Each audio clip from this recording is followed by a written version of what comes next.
This is for the players.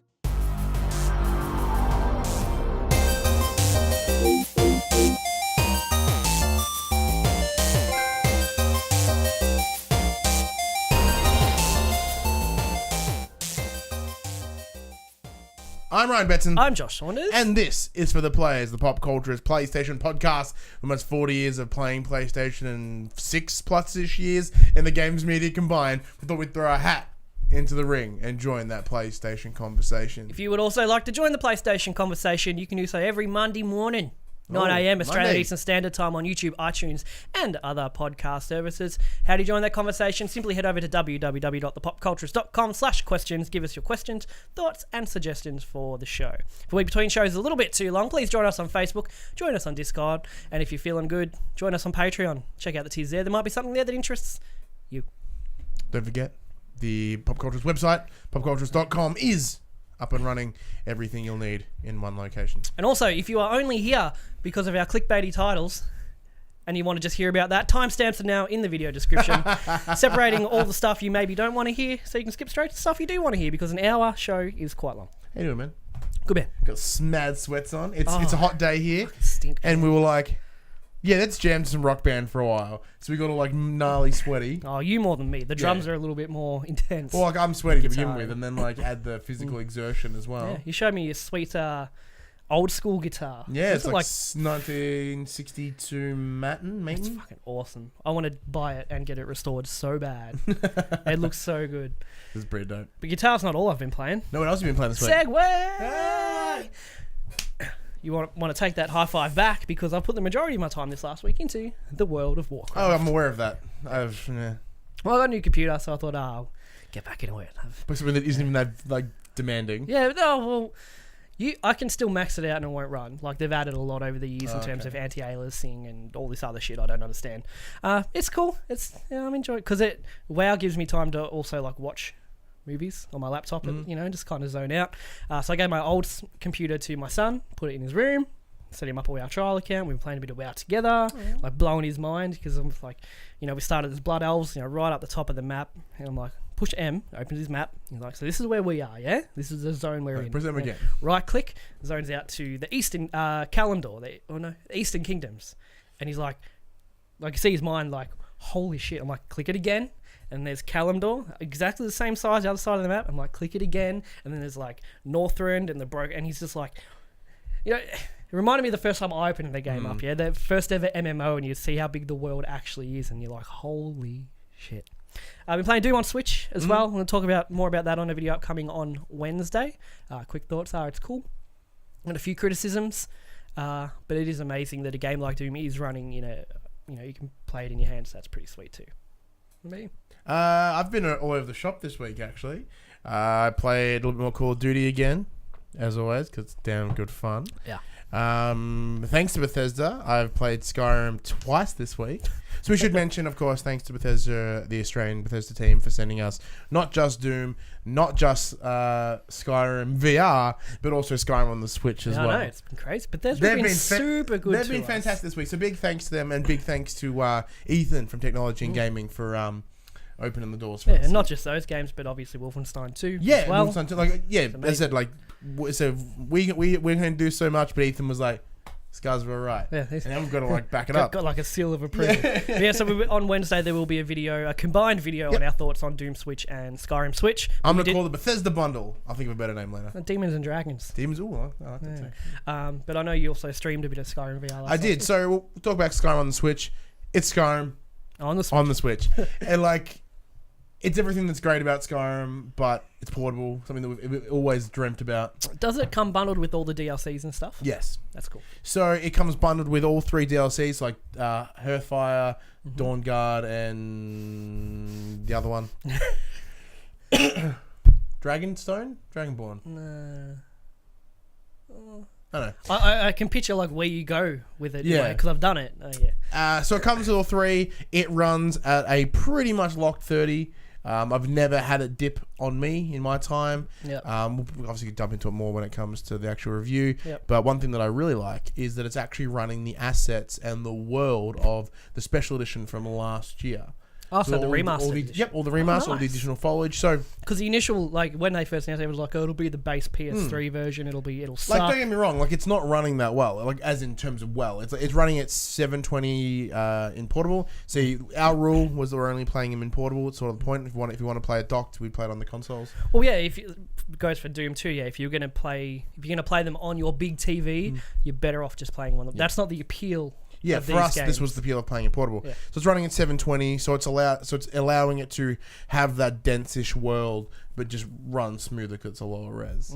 But yeah, I've had no real major problems. Played Skyrim VR, Yeah. which is on the PlayStation VR. Took you a while to get that stream running, I saw. At one It took me 3 attempts. At one point, I went to our YouTube page as you were trying to get it set up, and there's like 2 30-second streams and then the actual stream. Yes. And the first word you hear on the actual stream that's now on our YouTube channel is "fuck." Yeah, because it took the internal streaming of the PlayStation is not that crash hot. Yeah. See, for me, because I was like, well, I didn't want to bring it in here. I was too lazy to set it all up. I'm like, that's going to negate the whole point of what I'm trying to do here. So I played it in the lounge room. I just had everything running through the headset, had the mic through the headset pick up my talking, and the comments would come up in the box. So as I'm playing, it would go bing, and it would come up on the bottom of the VR screen. Oh, that's sweet as. Is that a new thing? Yeah, it is new, yeah. Oh, that's cool. So it doesn't give a lot. So if someone put a long sentence in, I get about 3/4 of the sentence. Right, okay. And I just kind of made up the rest. That's better than nothing, though. I'm a little bit sick as well, so heads up. My Yeah. What else is new for this show? There's always something. Lost your voice, you're feeling shit, It's because I don't sleep. can't be with babies. fucked. Yeah. Just everything, like I'm almost a year in, so it's like my body's just starting to give up. Yeah, but you're also getting to that point where it starts getting better. It's going to start getting It's easier. getting Yeah. The older they get, the easier it gets until they, like, from 0 to 18 months, it's fucking all over the shop. From, like, 2 to prep, it's better. And then they start school, it starts to dip again because then they start getting all that big social interactions and they can, some kids get anxiety. My son got anxiety when he started going to school and stuff, so it kind of dips again. And then it hits, like, my daughter's now 13 and if I don't go into her room during the day, I'd never see her because she's We've all been just there. doing her own thing. We've all been And I don't, I did the same thing. So, whatever. It'll get better. That's what I'm trying to say. So, like, what was I going with question? Oh, yeah. So it really wasn't that easy to set up the stream, which was really frustrating. But it had a good turnout. A lot of people asking a lot of good questions. I was playing with the Move controllers. Yep. Because there was a point where all the demos were that teleporty garbage, and they're like, no, well, you can play with DualShock 2, that's cool, but then they added in this new movement scheme for the Move controllers. How does that go? Yes, there's essentially 3 ways to play. There's the first, which is the teleportation, which I find more jarring. It makes me want to be more ill because you're jumping and it's very abrupt. Then there's, on the other end, there's the DualShock, and then there's something in the middle. So it's what's called free movement. So with the left Move controller, you press the thumb button, and then by tilting the controller forward and back, you coast in the direction that you want to. Yep. So that becomes your analog stick. Yep. And then using the square and the circle and X. So there's the thumb button and the 4 button. Yep. Use the bottom 2, and that's your pivot. Sounds like it takes a bit of getting used to, but once you do it, should be pretty I sweet, had to turn the speed down a little bit. Because if I was like going, so I had to bring the speed down a little bit, ease my way up, and then slowly jump the speed back up as I'm sort of working on it. Yep. I had no issues, like no motion sickness, nothing. Sweet, that's good. Because when you start moving, it brings in gives a little bit of fisheye effect, which kind of locks your vision, so it kind of makes it less vomit inducing. Where like our buddy Charlie from Load Screen actually was physically ill. Oh wow. It's very interesting. Did you get up to fighting the first dragon? Yeah, that's where I ended it. No. Oh, did you do it though? Yeah. Oh, cool. That's nice. One of the so there's a couple of cool things that make the VR better. The immersion is one. The scale of everything is fantastic. So when you first see Alduin and you're on, but you're getting your head chopped off, you look up and it's huge. Yeah. And when you're running through burnt up Helgen and then he lands on the wall and his wing gets in front of you, it's huge. Yeah, that's wicked. Yeah, and then once you get out of the world and you see the world, and it's so cool. Yeah. And I'm trying to think of a lot of the VR centric stuff. So it is predominantly the same game. Like this is, outside of the Resident Evil, this is by far the most fully fledged VR game. Well, arguably more so. Because Resident Evil 7 is quite, a linear in a very small space, and Skyrim opens it up to that massive world. Like this is literally what people imagine VR would be. It'd been like, here's a giant world fuck around. I could see myself if I had it, not streaming it or anything, just playing by yourself at home, just kind of losing yourself. I lost and track losing of time. track of time. I streamed for about 2 and a bit hours last night. It felt I couldn't tell you how long I'd been in the world. Yeah, that's awesome. It's actually kind of scary, really. It is really scary. Seeing where VR could go. But there's some cool things. As like so I'm trying to think of VR specific stuff. So you now have 2 hands, obviously. So when you use magic, you can choose the directions rather than just having it in front of you. Oh, that's cool. So you could literally like electrocute one guy while flame another guy over there, and that feels boss. Can you do that with weapons as well? Yeah. Like So if I you go ching ching ching like hold up a shield over here and I've got one dude back and I've got one dude on fire over there, getting him out of my face while I'm knifing a spider over here. That's wicked. Same goes, like you have your shield and you can block one and you can stab one and you can block under the shield and the sword feels cool. It feels intuitive. There's a nice sound response to know when it's triggering a hit. So he goes ha ha ha. So if you just do that, it goes ha ha. Okay. Which means you can flail all you want. It's not going to always register as a hit. You still got that a hit per second. Yeah. So you've still got to do that. So if you were to go for like an actual sword, it would register every one of those hits because your timing. If you just flail around, it's not going to register everything because you'll just instantly mash everything. Yep. But the shield is so cool. Make you feel like a boss. It does, because the second I got the sword, I was like, this is pretty cool. And then I got the shield, and I was like, oh! And then I confront one of the Stormcloaks with a warhammer, and I'm like, bong! That's cool. Feels good. And then bow and arrow, the same thing. One hand's the bow, so the other one is the arrow, and you literally put it in, lock it in. In all the VR games I've played with the bow and arrow, it's always been kind of shit. Yeah. Like it's always been like you pull an arrow and you're like, the hand's shaking for whatever reason, and it's how is it? It does have your shake, don't get me wrong, but you don't have to pull out from a quiver or anything. Okay. It just shoots refills in your hand, and then the only catch is you have to lock it. You have to nook it, as they call it. So you got to but then the game understands that you've put it in and it'll hold it in there unless you do that. Like if you move your hand away completely, it goes, oh, okay, cool. But it's relatively smart and keeps it in, and then you just pull back and launch it. It's semi-accurate. It's as accurate as you can be. It feels really rewarding, though. It's also incredibly scary because when you're playing normally, if you're playing with a bow and arrow, and someone charges you, you're like, whatever, just change your sword. Where this, the opening sequence where you're going through the caves, and there's that fucking bear. Yeah, I'm like, what up, bear? It takes off this much of its health. What the? And the bear charges me, man. Yeah, I'm like. The archery in Skyrim was always kind of difficult until you got your sneak up and you got all the perks where you can take out a whole camp without being seen and just like one shot like that. That's my favorite Skyrim experience, is when you get to that level where you can just annihilate everything in a camp without being seen. Like, because being an archer is hard when you got cunts. When you got bad guys running at you and you're kind of panicking and shit. But when you get to those levels where you can just do whatever you want, that's sweet. It is funny. I thought it was going to be a gimmick. I thought it would really wouldn't change how you play that much. Completely changed how I play. So, because when I normally play brute, just fucking run in with a sword and just mess things up, burn what I can, and then bounce. Yeah. Where now, because I'm in it, it's like, all right, cool. So rather, you don't feel as invincible. I don't feel as invincible, and I'm using a lot more magic than I normally would, because it's a great range attack. Because when people get up in your shit, it's intense. So I'm using a lot more of that. I'm doing a lot more sneaking with the bow and arrow where possible. Like, you don't have to physically crouch. You hold the jump button and it's going to bring you. You got to get into it though. Yeah? Oh, I did. I totally did. I snuck down. End up doing like 100 squats. Yeah, I did it. And I was like, oh, my thighs. So I gave up. But yeah, like it's genuinely changed how I played. And even playing it on the Switch and all the other thousands of versions that I have Skyrim on, I feel compelled to play it more in VR. Yeah, of course. Yeah. I don't think, however I play it now, will only be in VR.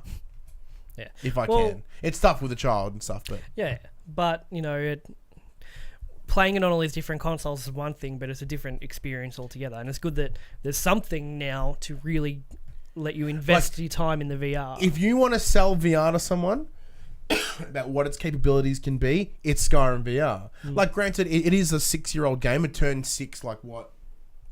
last week, soon. Yeah, like the 11th of the 11th, 20 whatever, 2011. That was the point. 11. But props to Bethesda for being able to keep it relevant for that long. Yeah, and one, keeping it relevant that long, and two, because it is so old, without like it's not as demanding as new age games, so it's a lot easier to have it running on, say, the Switch. It's still a feat, but it's easy to have it running, and like to change. You essentially change how you play. Like, it's not the same game anymore.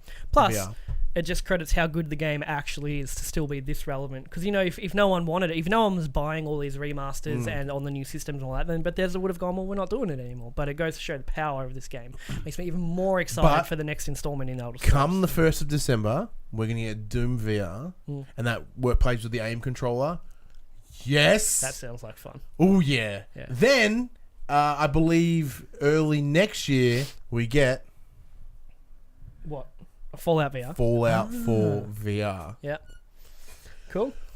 Oh, and I've also been playing Pokemon Ultra Moon. Oh, I forgot we got that. That's cool. Well, we'll talk about that another time because we've talked enough. Yeah. Dan, Skyrim VR is fantastic. Literally fantastic. As we move into the segment we call Informed Players. Otherwise, we tell you about other things that happened this week. All the news that's happened this week in the industry. We have 7 bits of news this week. It's been a relatively quiet week for news this week. There's obviously one big one that stands out, but we'll get to that last because reasons we want you to stick around, that's why. Number 1, in anticipation for the PSX 2017, Sony has announced the lineup of exhibitors and playable titles that will be at next month's Big Fan event. More than 80 developers will be at PSX 2017, including Atlas, Capcom, Double Fine Productions, Media Molecule, Insomniac, Supermassive, Naughty Dog, and Quantic Dream. Additionally, over 100 playable PS4 and PSVR titles will be at the event, including Shadow of the Colossus, Detroit Become Human, Guacamelee 2, Far Cry 5, and the recently delayed VR horror game, The Inpatient. While Sucker Punch isn't included in the lineup of exhibitors, it was confirmed earlier this month that the developer will share new information about Ghosts of Tsushima at PSX. Additionally, Media Molecule will provide new info about Dreams. There's also an event in Sydney called Playfest. Yeah, so Playfest is almost like a small Australian PSX. There's no big presentation or anything. It's just nice little hands-on with a bunch of games. It's November 22nd, I believe. I've got the details here. Yeah, read that out. Read the status out. This is a status from PlayStation Australia. I'll plug this as well. Win! We have 20 double passes for an exclusive PlayStation event in Sydney on November 22nd to give away. Get hands-on with PS4 exclusive titles before they release, including Detroit Become Human and Shadow of the Colossus. And then you've got the reinstated. Friday, November 17th is when the competition closes. So head over to PlayStation Australia's Facebook page if you wish to try your luck with that. If it wasn't like this weekend and I was smarter, I would have been like, hey man, it's in Sydney. Yeah, it's in Sydney. It always makes sense. And the problem is, there's a bunch of really cool stuff there. Like, obviously Detroit, but we've played. I'm pretty sure it's the same demo. It's fantastic. Yeah. Shadow of the Colossus would be interesting. Remaster would be interesting. Guacamelee 2 is a big deal. And, Inpatient got delayed, which I'll talk about more in a different news topic shortly. I'll just go straight to that after this. Yeah, that'll be fun to play too. And also a reminder, we will be doing a PopC live reacts to PSX. We'll be live streaming on Saturday the... What day was it again? 9th? Saturday the 9th at 3 p.m. We'll be doing a bit of a pre-show, and then the post-show will be the official recording of For the Players. We'll be doing that live, so you can jump in the Twitch chat or the YouTube live chat and be a part of the show. So apparently the PSX briefing is not like a E3 level of huge. Apparently it's pretty mellow. Yeah. So it may not be a lot to talk about, but we're going to have fun and chat with all of you a couple anyway. Beers as well. Next news topic, talking about The Inpatient. The Inpatient, the upcoming PSVR horror title from Supermassive Games, has been delayed to 2018. In a post on its official website, the developer announced The Inpatient is now set to release for PSVR on January 23rd in the US and January 24th in Europe. Psychological horror game set in the Until Dawn universe was originally slated to release on November 21st. Supermassive Games also announced Bravo Team, its upcoming cover-based PSVR shooter, has been delayed to 2018 and will now be released on March 6th in the US and March 7th in Europe. Bravo Team was meant to launch on December 5th. So The Inpatient played fine. Yeah, because we played it at... Wait. Yeah, I played it at... EB or PAX? EB. That's EBX. EBX, I could spend some time with The Inpatient, which was good. Yep. Bravo Team was there, playable as well. Looked janky as hell, so I had no interest in it. It's nice use of the aim controller, but it didn't seem to be running too well. So strange that both their games have been delayed at once. What's maybe going on over there? Or it's padding of time, maybe. Yeah, maybe. I don't know. because they would have been really good pre-Christmas titles to get out. But it's a shame. I titled that news "Impatient for Impatient." But it will come out and it will be fucking rad. Yeah, keen. This is something I didn't know was happening. So I'll read the news story and we'll talk about it. Number 3, Vivendi has ruled out a hostile takeover of Ubisoft for the next 6 months after the release of third quarter earnings reports. Rooters? Yeah, not like sex rooters. That Vivendi has made the decision due to its third quarter earnings before interest, tax and amortization came in at 293 million euros rather than projected 324 million euros. Ubisoft, on the other hand, is up 96% since January and has beaten sales targets for a record high for the company. So you mentioned that this has been going on for a while. Vivendi have been trying to take over Ubisoft. Yeah, bit by bit, Vivendi have been buying shares. Is it a shares thing? Yeah. So they've been trying to buy as many shares as they possibly can, so then they can eventually do a hostile takeover. Because Ubisoft, in a continuation of that article, it mentioned they were trying to buy their shares back. Yeah. To get out of that position. So Vivendi suffered profit loss and have backed out for a while. Yeah, so it's pretty brutal. What's their end game? Like, just own it. Just own it. Yeah. That sucks. Yeah. It sucks that we're in this. I know shares and all that are a thing, but it's like Ubisoft can't just be like, fuck off. No, it's all the majority of shareholders and all that kind of stuff. I don't know. Yeah. So I feel like, because this year's been a great year for Ubisoft and they've got a lot coming out as well. And I feel like it would be super detrimental for them to get bought out by Vivendi. Whether we don't know if how much Vivendi actually want to be involved in what Ubisoft do. Should they be able to buy them? But I just don't see reason for it. Well, yeah, it's like Vivendi. Like I can't off the top of my head, I can't remember what Vivendi do as a company, but they used to own Blizzard until Activision bought them out. Yeah. So I don't know. There's a fun fact for you, I guess. Yeah, so I'm not quite. So I don't think it's really known what their intentions are because it's not been publicly disclosed, other than to have a hostile takeover. I'm just picturing like this scenario in a video game, like Vivendi just coming at Ubisoft and Ubisoft have the shield up. They're like, "Nah, get back!" Vivendi morph into next form to try to come in again. If you're blocking with the shield in Skyrim and you get shot with an arrow, the arrows lodge in your shield. Oh, really? And you can take them out. Oh, really? That's cool. You go, bing, take that arrow. You can't cut them off with a sword though. That'd been really cool if we'd let you do that. But just the wording of it makes me feel bad for Ubisoft. Like, Vivendi has ruled out a hostile takeover. It's like, what are the Ubisoft guys going through? You picture like this war scene and like defending their rights to their company. Yeah, the hostile is the graphic word there, isn't it? Yeah. But no, props to Ubisoft for having a good year. Possible fuck you to Vivendi depending what their intentions are. So, good riddance. Number 4, Disney and Marvel are shutting down free-to-play action RPG Marvel Heroes. In part with this decision, Disney has ended its relationship with Marvel Heroes publisher Gazillion Entertainment. Gazillion. What a name. According to a statement IGN received from Marvel Entertainment. Quote, "We regret to inform our Marvel Heroes fans that we have ended our relationship with Gazillion Entertainment and that the Marvel Heroes game will be shut down. We would sincerely like to thank the players who joined the Marvel Heroes community and will provide any further updates as they become available." As noted by Kotaku, some signs of trouble at Gazillion arose when the developer missed several weekly community updates. So, I played this for a bit. It was alright. It was, free-to-play game. What's to be expected. But, it didn't mention whether they're keeping the servers running or not. Now, if they're shutting down the servers, that fucking sucks because there are a lot of people who would have sunk a lot of money into this game, especially because it's been out for 4 years at this point. Because you buy your heroes, or there's the in-game currency you can earn to. It's free to play, so it's cool. But people would have sunk hundreds, if not thousands, of dollars into this game, and it really goes to show that when you're buying all these microtransactions and stuff, it can be taken away. It's all digital. It's all digital. They, you are purchasing the right to play that while they let you play that. You're purchasing the license for whatever you're purchasing. Credit to Marvel though, they're like, hey, these guys aren't keeping up with this shit. Yeah, for sure. Like that's quality control right there. They're like, hey, they're not doing what they said they would. Done. The top must have gotten to the point where it's not profitable anymore. No, I wouldn't say it's not profitable. I'd say potentially if it's a free to play game. Microtransactions, I know a lot of people sink a lot of money into it, as you said. I think it's more of a quality control thing. Yeah, possibly. As in, like, if it's brand. Like, by you guys not doing what you say you're doing, you're affecting us, you're affecting the Marvel brand, you're affecting the Disney brand. And there are people you don't want to piss off. Hell no. Speaking of quality, though, the previously announced DLC packs for Wolfenstein 2 The New Colossus have received release dates. Bethesda announced the first of the 3 DLC packs will release in December, with the final pack releasing in March. Players who pre-order Wolfenstein 2 have already received Episode 0 as a bonus, but players who didn't pre-order it can get it part of a season pass. Episode 0 introduces players to the characters they will play in each DLC pack, fighting for freedom in the Nazi-occupied American territories. Bethesda Machine Games will release the first DLC pack, The Adventures of Gunslinger Joe, on December 14th. Players will take control of Joseph Stallion, a former NFL quarterback who fights back against Nazi menace from Chicago to space. Second pack, The Diaries of Agent Silent Death, releases January 30 and will focus on the exploits of ex-OSS agent Jessica Valiant, an assassin who will fight the Nazi war machine in California to uncover the secrets of Operation San Andreas. And finally, the last DLC pack, The Amazing Deeds of Captain Wilkins, comes out in March of 2018 and focuses on US Army hero Captain Gerald Wilkins, who travels to Alaska to stop Nazi Operation Black Sun. How did that tickle you? Yep. Sounds good. Yeah, like as I said, even if I don't never play them, I'm gonna buy that season pass because like I think Machine Games deserve my money. Yeah, they do. Period.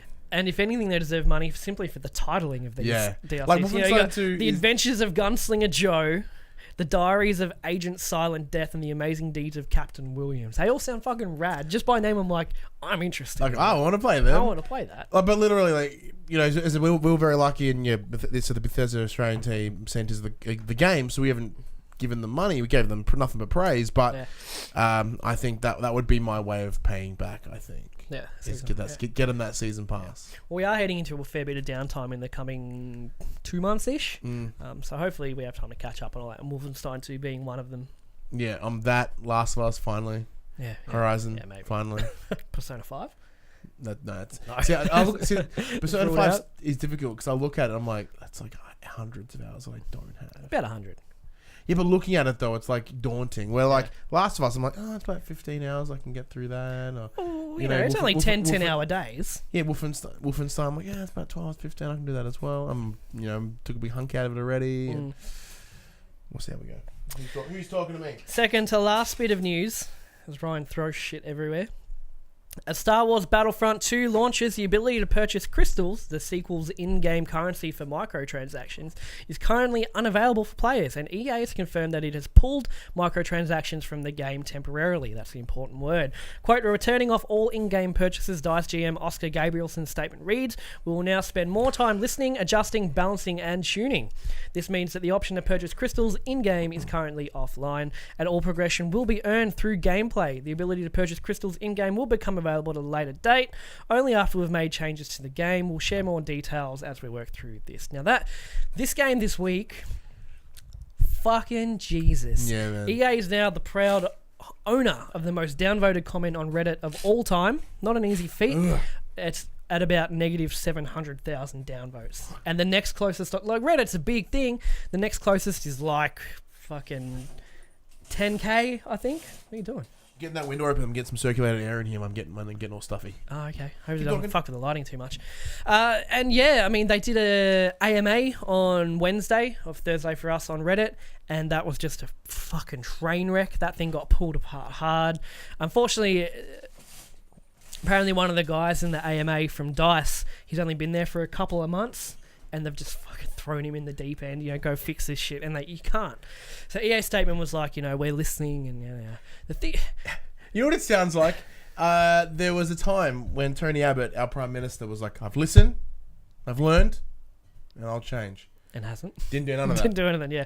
So, there's a lot going on with the game, and EA's statement was like, we're listening, and so they reduced, because the initial thing was Vader and Luke cost 60,000 in-game currency, and people worked out, the average rate of earning currency be about 40 hours to unlock one character. And then in the arcade mode, where you can keep playing modes to get currency, has a cap on how much you can earn per day, which then unlocks after a couple of hours. It resets model. The exact free-to-play model, and it's it's been getting chewed out. I think Game Informer gave it a 6.5, mainly just because of all this shit, yeah? And it makes me feel bad for the people behind the scenes that just worked on the assets and made the game, because the game looks fucking amazing. Like, it looks graphically stunning. I'm sure it's super fun to play, but it's all being overshadowed by all this. The important thing is temporarily, yeah? So, is it for the better, or are they using that to get the sales up before Christmas and then be like, okay, we'll put them back in now? seems dodgy.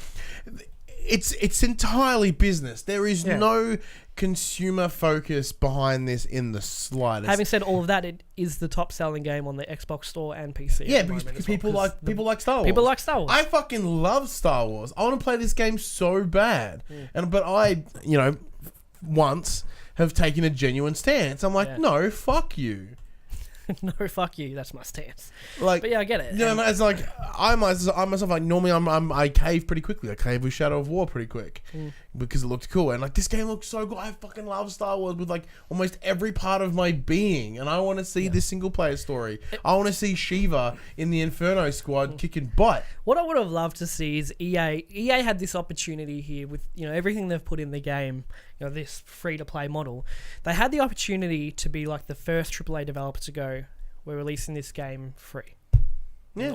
And none of this would have happened because it's all it's a free game, free to play game. It's modeled after free to play. You got the microtransactions and the in-game currencies and all that, and everyone was like, well, it's fucking free. So sweet. Of course, they're not going to do that because that's not what AAA publishers do, but it really could have been a massive turning point for the industry if EA kind of did this, but obviously they're not going to. Regardless of whether they did that or not, this is a turning point for the industry. This is a perfect example of microtransactions at Going too far. at their most vicious. Right, so for years, everyone's been spewing the hyperbole of microtransactions, where they mean, what they mean, and where they're going to end up. And EA has finally pushed that line. Found that line because it's gotten worse through the year. With Assassin's Creed and even Horizon had some, but you couldn't buy them, but they did have Loot crates and stuff. And everyone credits Overwatch for starting it, but they didn't really. I mean, the crates have been in Steam, Valve for Counter-Strike and Team Fortress 2. They really started the whole loot box thing. But yeah, they were very clearly this year heading to the line, and EA didn't just find the line; they fucking tripped over it. And now they're backpedaling because no one's, and not as many people are buying the game. I wouldn't say no one, because people are. It's of course it's going to be the top selling game, but I'm sure it's not meeting up to their projections. Yeah, that they had slated for it. So, just and think about this is entirely bad. Like in terms of PR, it's horrendous. It baffles me that like LucasArts or Lucasfilm or Disney have not come over going, What the fuck? Fix this shit. Well, maybe they have, and that's why they're backpedaling. But the key word is temporarily. So while it seems on the surface like good PR, it's just corporate speak at the moment. What the fuck something went doing? right in my nose and fucking can't breathe. Yes, corporate speak. Now we'll have to wait and see. This could be the turning point for EA, where they could spin all like Microsoft have been trying to do from the horrible Xbox One launch. Well, yeah, Jason Schreier made the reference because rumor has it EA about to the Xbox. So. It could be a good turning point for EA where they do get a lot of customer loyalty back, but I don't think it will be. I think they have gone on the... EA have always... they've been consistently the most hated company for a very long time. They got voted for it, didn't they? Yeah. Most hated company for of like 2015 5 years in a row or something. Not that many, but it's noticeable. So... they're already in a shitty place, and they've just been like, well, they've doubled down on being shitty. Yeah. It's like a supervillain. It's like, well, I'm already a villain, so fuck it, let's make it worse. See how bad I can go. And I do feel bad for the guys at DICE. I mean, from what literally. But so far, all the hate I've seen is primarily aimed at EA. Not a lot of DICE guys are getting pulled into it because we know. I think Jim Sterling did a video on Deus Ex, whatever the latest one was, and he's a friend with a developer. Mankind Divided. He's a friend with a developer who doesn't work there anymore, and that developer who worked on the game said we were 2 weeks from launch and Square came in and said put all these microtransactions in the game. So the same thing could have happened at DICE with EA. I promise you the same things happen here. DICE don't deserve any of this hate. They've made a stunning looking game. I'm sure the game is heaps of fun, and I'm sure they worked super fucking hard on it, and it's just EA pulling the corporate strings from behind. See, what I think will happen here is one of the things that EA were touting come E3 last year or this year. Oh, that was this year. When they've gone, Battlefront 2 will not have a season pass. Everyone's gone. Yeah. Not knowing what's coming. Not knowing that means... what all this shit. That's the thing. Everyone's like, season passes aren't that bad. And they're like, but you didn't want them. Yeah, so we'll make up the money in other ways. So what I found really interesting as well, because this is something I think they also mentioned in the article. So they originally have dialed back how much things are worth in the game in terms of currency. Like Vader, they dialed back. But they also dial back how much currency you can earn. Yeah, so at the end of the campaign, you would get a bump, right? You would get, here's 20,000 in-game currency for finishing the campaign. That's now 5. Yeah. Like, they've dialed that back by 75%. Yeah. They've also downed Vader by 75%. So, but they've also downed how much currency you can earn in a certain amount of time. Yeah, so the overall image is like, it's less. Like, See, often I get super cynical about games and me too. and why we're in it, and like not to like why we're in it, like, but why the industry is the way that it is. Yeah. And it hurts me. Yeah. And all this EA stuff is one of those moments. Having said that, it has been a fascinating week just to watch all this unfold and to read about what's going on and stuff. But yeah, it'll be interesting to see what's going to happen with that in the next few months. Because I'm not the biggest Star Wars fan, but from the trailers I watched of the game, I'm like, this looks rad, and I can see myself having fun with this. Maybe when it's $30 in pre-owned or some shit. So maybe. I'm sure you'll find some pre-owned copies. Pretty easy. 7th and final bit of news for the week. Top selling games for the week ending 12th of November 2017 are out, starting number 10. Wolfenstein 2. Number 9, Crash the Insane Trilogy. Number 8, GTA 5. Number 7, NBA 2K18. Number 6, Sonic Forces. Number 5, FIFA 18. Number 4, GT Sport. Number 3, Arse Origins. Number 2, Need for Speed Payback. And number 1, Call of Duty World War 2. Another game that's listed with microtransactions is Need for Speed Payback. Oh, is it? Yeah, like real bad. Like Forza bad? There's a lot of things worse than Forza, actually. Oh, Jesus Christ. Sonic Forces is up there. That's interesting. Yeah, apparently it's hot trash. Oh, that's what I'm saying. That's why it's interesting. Yeah, but no one knew it was hot trash till they bought it and played it. So. Yeah, Crash still hanging in there. It was 10th last week. It's 9th this week. Yeah, so Wolfenstein did a big drop, huh? Yeah, it did. I guess big week 1 sales.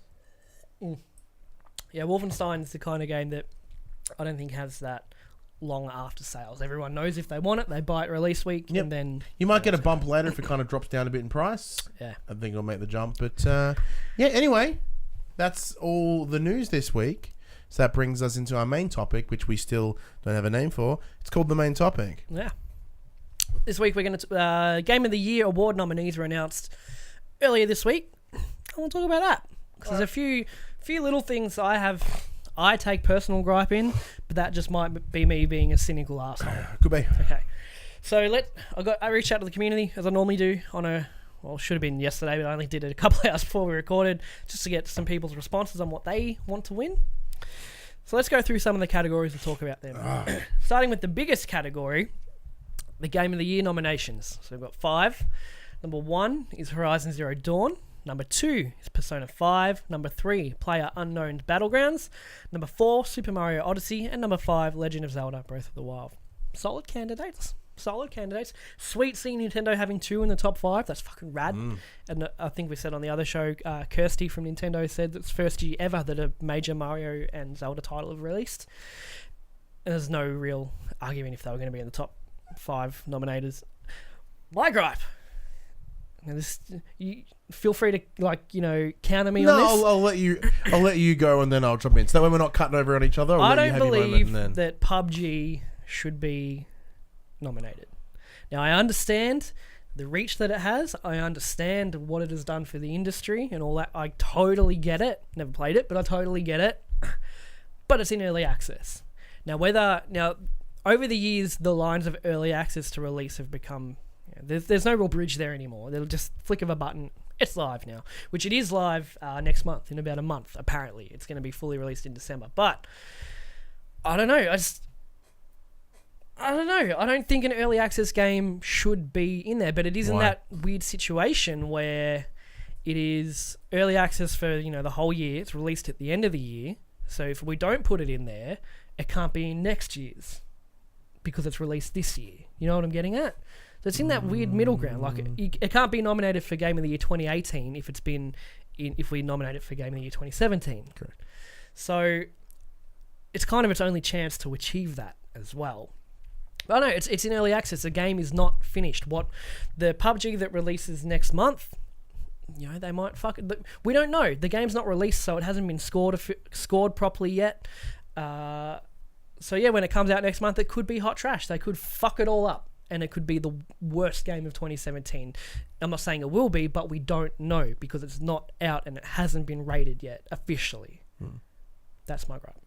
How do you feel about that. I just find it very funny that you are so against like ratings and scores. Like, it hasn't been scored. That's the problem. Like, no, It is though. It is the problem because No, that's how. I just funny how it's the very Just- opposite stance of No, scores. it's just how as long as as long as this has been a thing, the game it's generally rated off scores of the games. All these games are rated 95 plus or 90 plus or whatever on Metacritic or however you want to look at it. And this game hasn't been officially rated, not just rated scores, but there are no official reviews of the full game done yet because the full quote unquote game is not out yet. Someone from the community, Zach Jackson from the community agrees with me. No early access game should be. No, early access game should not be Game of the Year. Go. I agree. Okay. Next topic then. No, it's pretty straightforward. So, like, I understand, like you said, I'm in the same boat as you. I love PUBG. It's a great drop in, drop out game. No game has matched the fucking fury of this in terms of a community. It has like 10 million? That's more than 10 million. It had 10 million active players. They've sold 20 or 30 million copies or something insane. Right? And that's only going to get bigger when it hits Xbox. So and eventually PlayStation. I think the nod comes from its impact that it's had. Will it win? No. There is no way that'll win. No one will let that win. But what they're doing is they're giving it the appreciation that it deserves. They've gone, look, you have done something that no one else has done. Congratulations. But what game has missed out on that spot because they've given PUBG a little nod? Yeah, fine. You've hit the big ones there. The big ones, like, period. Like, when I was thinking of what my top games would be, or what I think, especially like people in the industry would think, my brain was Odyssey, Zelda, and Horizon. I did not put Persona on that list by any imagination. Not because it's a bad game, just simply because I didn't think it would be on that same scope. I want to talk about Persona a little bit after we finish talking about PUBG. So I think PUBG's in there purely because they're like, you've done something impressive. Like Pokemon Go.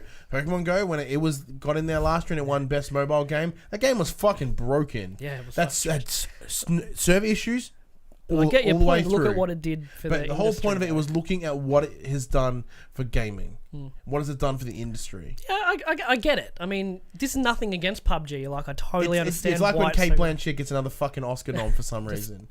She's like, no, not Kate Blanchett. What's the other one? I don't know. This is your the analogy. other old blonde chick. Not Judi Dench. Not Kate Blanchett. She's in fucking everything. She was in Mamma Mia.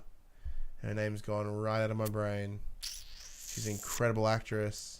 Can't be that good if you don't remember her name. No, it's only because I can't remember her name. She's super well good. She's fucking fantastic. I don't know. Meryl Streep? Meryl Streep. That's it. That's exactly the one. Yeah, so Meryl Streep's always nominated every year for Best Actress. You know why? Because she's fucking good. Yeah. But they've got to a point where you're like, you can be in like a commercial for Dove soap, and you're gonna be in there because you're so good, and because of what she's done to the, Now it's worth noting that while you can vote on all of these, all the votes from gamers will only make up about 10%. But the rest are done by select judging. So if it did come to gamers, purely, PUBG might actually take it. But that's not how this all actually works. No, that's not how it works. Now, on Persona 5, the reason I believe Persona 5 to be on there is, we haven't had, JRPGs so big in the Western world for 20 years. Like, since the big years of Final Fantasy, Final Fantasy 7, 8, 9, 10. Since then, JRPGs just haven't had that kind of impact in the Western world. And with the notoriety that Persona 4 got, and more lately after that, Persona 4 Golden on the Vita, Persona 5 really kind of just exploded back into this side of the world like JRPGs haven't for so long. And it's gained such notoriety from people who don't normally play these kind of games and whatnot, that I just believe it's there because of the impact that it's had for that genre of games in this side of the world. Yeah, so it's the same vein sort of nod as the PUBG got. Yeah, I would love for it to win because it is so far my game of the year. Shut up. But it won't. Legend of Zelda will win. I'm quite sure. I'm calling it now. Zelda has got it. Like, Horizon Zero Dawn is fucking fantastic. I had personal gripes with Legend of Zelda, but once again, looking at it, it has fundamentally changed how Zelda is done, B, how an open world can be done, and like, you know, it was fantastic. Should other people from the community agree with the... Oh, I'll shut that door in a sec. With the You don't statement... want to do it now, it's going to keep banging. Oh. I'll read that. There you go. So, Dave Chataway jumped in and said, Zelda all the way, completely changed the formula and launched the Switch to its current success. And Buddy Watson from Review Culture said, Zelda in a canter. So yeah, it's also another reason is that it will be heavily attributed to the Switch's success. You know, such a strong launch title that, you know, let's say we're in a world where the Switch launched and Zelda was delayed for a couple of months. Would the Switch be where it is today? Maybe not. I don't think so. Because it was over 100% attach rate for Zelda to the Switch, like for the first month or so. Side conversation. Because it's not on the Wii U. Because there was 2 games they launched with, so it had no choice. Nintendo have consistently released a strong first-party title every month since it's released. Literally. Quote unquote. No. Literally. No. First party titles, yes. Strong, no. Arms fucking flop hard. No, it sold incredibly well. Sold well. Who's still playing it though? Oh, yeah. Guarantee you nobody. Same with Splatoon 2. While there's a big market for the esports for it, there's a very diehard community. Fans. Yes. See, the thing is, this is the same thing. So this is my issue with Persona. You've seen Persona blow up because in our echo chamber, it's very popular. We're not in that we're not in that area for Splatoon. So as far as we know, Splatoon died in the butt. Very unlikely. I imagine there are thousands, hundreds of thousands of people still playing Splatoon 100,000 is a bit of a stretch. I doubt it. I think. No. I doubt. You're right. Less than 100,000. Not a chance. Guaranteed. Not a chance. Guaranteed. Prove us wrong. Tell us. But please. I think there's a lot of people still playing Splatoon. Yeah, a lot of people. You know, and then you keep moving on down. You got like Mario Kart, and like they've had an incredible year. Oh, I'm not. Don't want to discount that. But yes, that like Horizon Zero Dawn, I think was fantastic for like the Horizon 30 hours I put in it. Deserves it to be up there, especially with the expansion that released last week, which you can find our review of, called. Well, the perfect expansion. That's what we call the video. But Horizon wasn't just a great game. It was a revitalization for a major studio who was having trouble towards the launch of this, you know, because Guerrilla Games did Killzone Shadowfall. The Killzone, period. They did all Killzone, but the last big game they did was Killzone Shadowfall, the launch title on PS4, and it was okay. It was visually stunning, but everything else was... You know, they tried to bring a bit more open worldiness into it because it was very linear. Killzone 1, 2, and 3 was very traditional shooter campaign. And it was good. It was okay. But what that led to with Horizon Zero Dawn has put them way back to the top of the echelon in Sony first-party studios. Probably only behind Naughty Dog at this point, especially this year. Horizon represents for Guerrilla, you know, a return to greatness and the big mainstream appeal. And, you know... because of the style of game Horizon is, it appeals to a wider range of people. I think, you know, a lot of people look at a shooter and go, I don't play shooters. I don't, you know. But Horizon being the open world thing, which, you know, 90% of the games are this year. It's one of those things you look at it. It's open world. You are intrigued by these giant robo dinosaurs. You're intrigued by a strong female lead. You know, you're in like, and it has a very, very strong story. Not amazing, but the story itself is very, very. So even from the general populace, they look at that and they see it and they go, "I want to play that," because it looks fantastic. Like the trailer, because like all these different parts brought together make an incredible setup. Yep. Yeah, and you know, obviously a big new mascot for PlayStation as well. So we'll be having our sort of best game of the year thing probably in the next couple of weeks.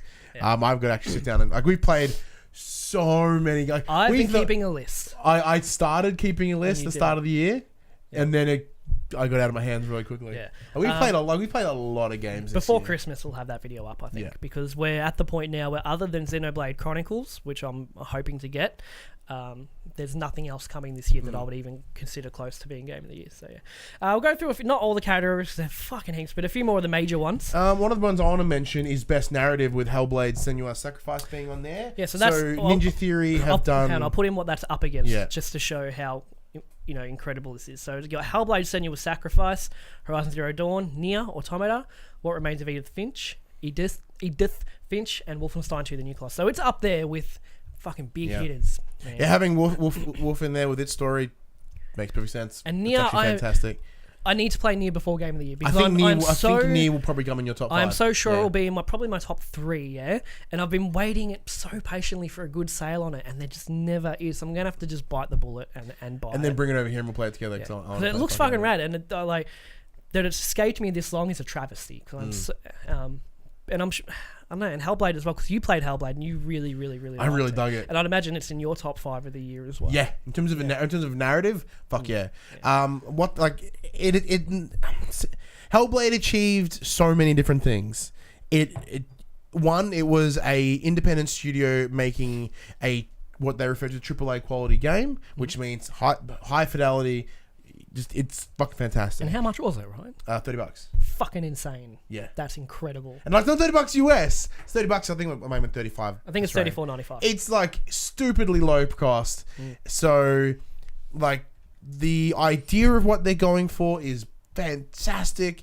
There is some sensational technology behind it, and the whole idea that Senua is slowly creeping into madness with her different voices and her paranoia and her schizophrenia and that sort of stuff. It's the audio design in that game is brilliant. If they're not in some sort of category for audio design, they're gonna fucking win it. No, they are.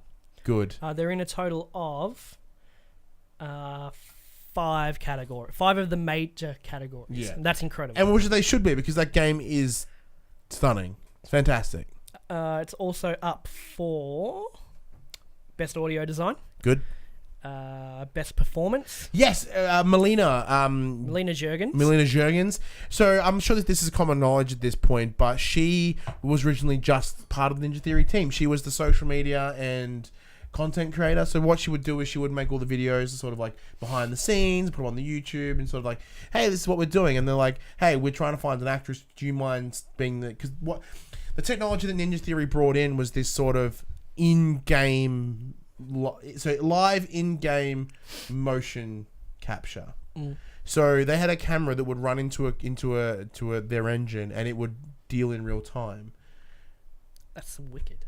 So they actually presented it on stage. So they had her standing on stage, they had the cameras around her, and they had her act out a scene, and it came on the screen in the game in full, and like... Is there a YouTube video on this? Yes. Okay, I'm going to watch it. Okay, so they had her come in. They're like, hey, do you mind just being the part while we find the actress?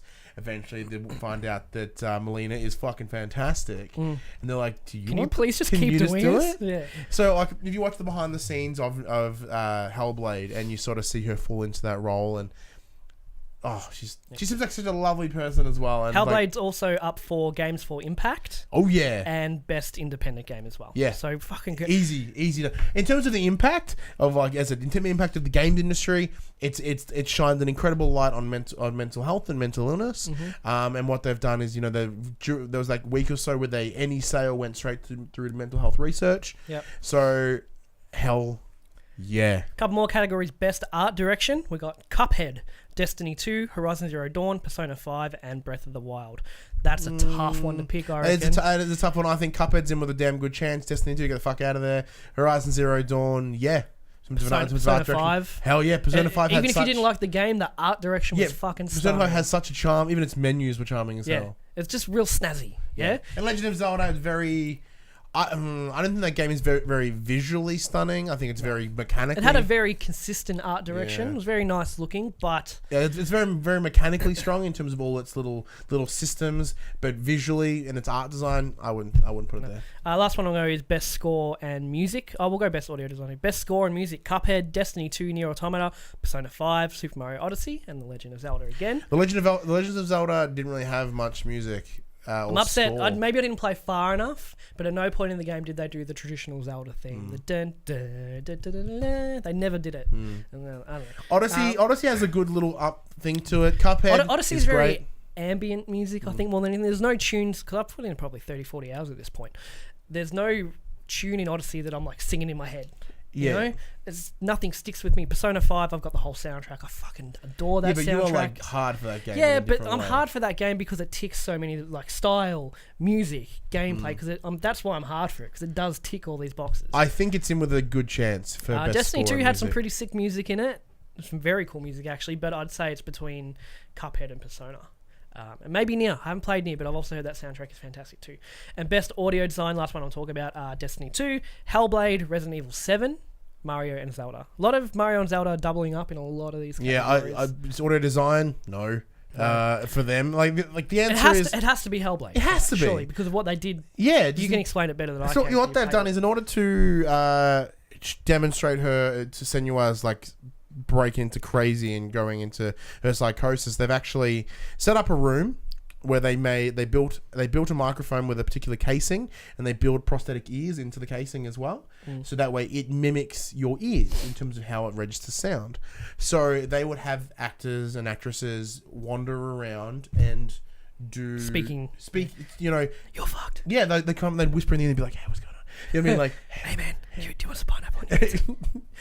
What do you pizza tonight? You want some good weed? Yeah, you know what I mean? It's like, so they've got that, so having playing with the headphones on and 3D sounding, getting that nice spatial audio, nothing compares to it. It sounds like it'd be really fucking scary. Oh, dude, it is unnerving. Yeah. Because someone be like, while you're trying to trudge forward and do what you need, it's like it adds all those voices of doubt that you normally have as a regular person. It's like, you can't do this. You fucking suck. It's fucking crazy. And they're like, yeah. And another voice will come over here and be like, yeah, what the fuck are you going to do? Yeah. You mean, like, it's so good, and it makes you feel crazy. Having said that, Destiny 2 at its best is fucking incredible. Like, with my headphones on, yeah, there are points where I'm doing a strike. One in particular, Pyramidion, is a Vex themed strike.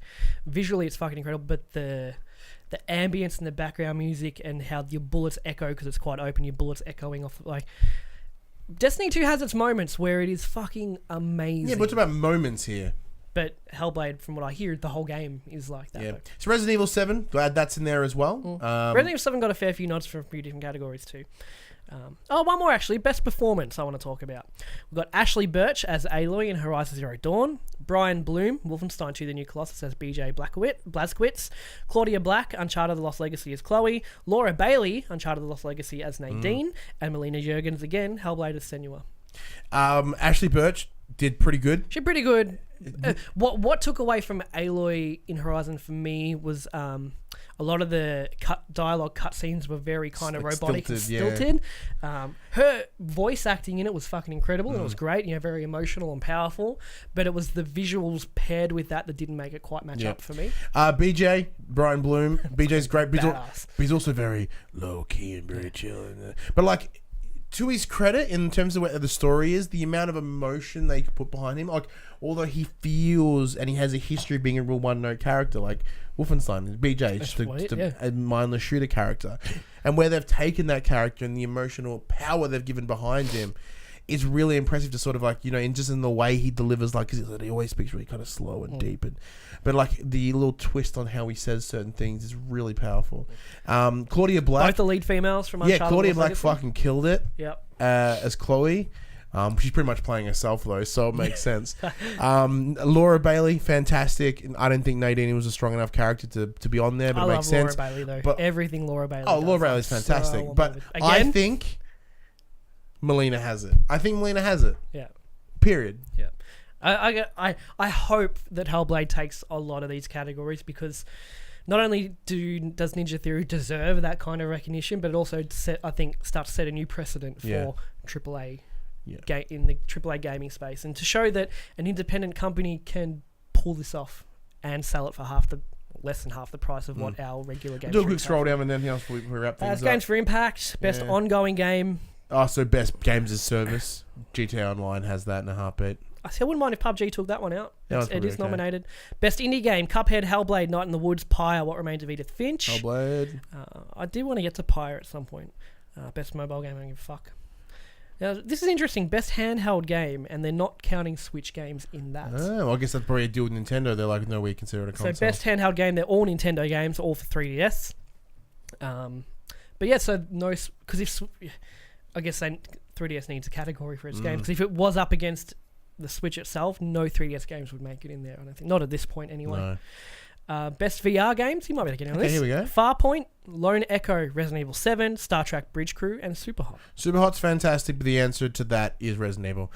Simply because it is literally the first fully fledged game in VR. Yep. Given. best. Then we get into the subcategories: best action game, action adventure, role playing, wank. South Park's up for best RPG. Fuck yeah, up it against should be. Persona, Nier, Final Fantasy, and Divinity Original Sin 2. I think Nier might have that. Best family game, all Nintendo. Mario And Kart 8, Injustice. Mario Rabbids. What? Oh, sorry, I was looking at fighting game. My apologies. My best family game, Mario Kart 8, Mario Rabbids, Sonic Mania, Splatoon 2. Super I Mario want Odyssey. Rabbids to take that out. It won't. I think Odyssey will take it. Kart might take it. Odyssey is not much of a family. Like, you can have 2 players, yeah. Yeah, But it's not really a Yeah. get the family involved kind of I said I would like Rabbids. I think that would be a great sort of oomph from when it was Poops. Everyone was like, "Ooh, this is a Poops idea," and then it turned out to be really damn good. Most anticipated game, God of War, Spider-Man, Monster Hunter World, Red Dead 2, and The Last of Us Part 2. That's All the right, hard one to I pick. have an issue with that Oh, yeah? because I believe with most anticipated game, it should be something that's coming out within the next 12 months. Maybe That's they what I all are. believe. That's what I believe it should be. Last of Us is not coming out in the next 12 months. Red Dead, like Monster Hunter, we know is coming out in January. God of War, we still think still early next year. We've got Spider-Man coming out next year. Last of Us is so fucking far out. I don't think it should be on that list. Yes, people are really hyped for it. People are really hyped for Death Stranding too. You know what I mean? It's like it shouldn't be on that list. Yeah, fair call. In terms of trending gamer, might I add? I'm just going to quickly mention this. I don't know any So of them. Guy Beam, Dr. I Disrespect. know one of them. Dr. Disrespect has been blowing up my Facebook recently. I've seen clips of him on Reddit He's recently, great. and he's so good. I He's so good. saw one clip. This was on Reddit. He's playing PUBG as he Yeah. does, and he's with another player he's never met before. He's live streaming, and the other player goes, "Are you Dr. Disrespect?" He's like, "No, man." He's like, "Oh, you really sound Nah, like I'm a him." big fan. He's like, "No, I'm a fan. No, what do you think of him?" And the other guy's like, I fucking love him, man. Like, he's helped me through so much shit. I really, really love this guy. And he took off his headset and he started fucking crying. Yeah. Like, Dr. Disrespect started crying, and I was like, fuck. Because he has such a tough persona, this character, and then something Every now broke and him then, a little bit. every now and then, Yeah. it shines through a little bit. So, like, what I'm seeing, I think it's an ad for, like, a Dell product. Yeah. So he's on a boat. He's like, ah! Well, 'cause he's got his been- headset, he's got a wig, and he's Yeah. he's hauling ass in his boat. He's like, ah! But he's been So he's good. been Dr. Disrespect, I think, for nearly a decade now, Yeah. in various different things. Like, I knew him from watching Tim the Tatman. Yeah. He appears in his little tier 3 sub. Like, he does the little dance with him. Yeah. And I'm like, oh, I'm curious on who this guy is. And I sort of fell down a hole and I went down that way as well. Best debut indie game, probably the last category because I'm getting with stuff. Ooh, Let me go through it. We've got Cuphead, Golf Story, Hollow Knight, Mr. Shifty, and Slime Rancher. Now, I'm going to chuck in some points for Slime Rancher.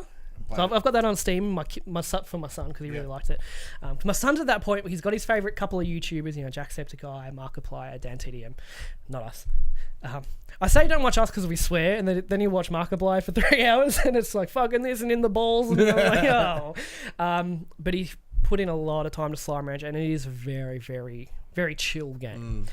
Cool to see Golf Story. I haven't played it yet, but I know you were a fan of Golf Story. Golf Story is great. I enjoyed it a lot. Very, like, Hollow Knight was Team Hollow Cherry, Knight, which are I am- Australian team. I am super keen for Hollow Knight, Go on but PC. I'm waiting for the Switch. good No, point. I want it on the Switch because it's the exact kind of game I'd love to play on the Switch. We did play it originally at PAX 2015, and I was interested. I was like, this looks sick. It was good. I bought it when it came, like, when I realized that it was out, I was like, oh, shit. And I bought it, and then my PC was too poops at the time. They have confirmed it is coming to the Switch. I'm just being patient. Yes, but I think Cuphead will win that one, although all of those Deservedly. deserve it. So, like, Mr. Shifty is an interesting one because I've heard good things, but not a lot. Like, not the same zeitgeist that Cuphead, Golf Story, and Hollow Knight have had. I think Cuphead will take it though. Just in terms of how much you hear about it compared to the other games. But that's it. So I haven't done my official votes yet, but I definitely will. Yeah, I didn't want to because I wanted to use my Facebook page. I was like, no, thank you. But I think if you do it on your PC, you don't have to do that. Cool. There's a way to bypass. Sweet. So, what do you think of the Game Awards nominees? We bullshitted about it for a while. More importantly, sorry to cut you off, I want to know what you guys think about PUBG being nominated for Game of the Year. Should it be? Should it not be? Why? Why not? Am I just a fucking asshole? Or, please let me know. I think he's a bit of a fucking asshole. Most games don't ship completed these days anyway. So Whoa! Shots fired! Oh my god! what? It's all by different title. Speaking of title, we have a segment called "Coming to the Players," where we say, "Hey, these games are coming to you." That was lame. Never said that before in your life, but Said Not what? not in that way. No, never mind. Smallest drop we've ever had, I believe. Which thank God, I'm getting tired. 5 titles coming out. 7. I think it's 7. Oh, 7 with the 2. Wait. You can tack them on at the end. 8 titles. Axiom Verge, PS4, PS Vita, the retail version.